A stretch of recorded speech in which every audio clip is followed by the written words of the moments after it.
Ratusan anggota pramuka siaga tingkat sekolah dasar Kecamatan Bogor Utara pada Minggu pagi mengikuti kegiatan perkemahan 1 hari atau Persari yang bertempat di lapangan Jasilun, Kelurahan Cimahpar, Kecamatan Bogor Utara, Kota Bogor. Kegiatan lomba perkemahan 1 hari ini diikuti oleh anggota pramuka siaga dari 14 sekolah dasar negeri di wilayah Kecamatan Bogor Utara. Anak-anak tampak terlihat semangat dan ceria saat mengikuti berbagai kegiatan. Acara Persari yang berlangsung selama 1 hari itu sekaligus untuk mensosialisasikan kepada anak-anak agar menumbuhkan kedisiplinan dan melatih kemandirian siswa, sehingga menjadi generasi yang bertanggung jawab dan berdedikasi. Senang bisa ikut bermain,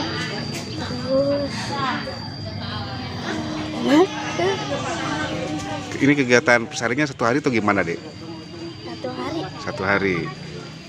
Hari ini kegiatan Persari ya. Persari itu perkemahan 1 hari khusus untuk pramuka siaga. Ini kegiatannya Kuaran Bogor Utara yang dilaksanakan di lapangan Jasilun, Kecamatan Bogor Utara, Cimahpar. Diikuti oleh berapa siswa?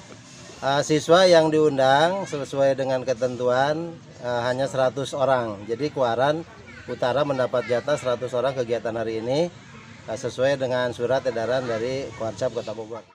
Dari Kota Bogor, Suhanda Abrizi melaporkan.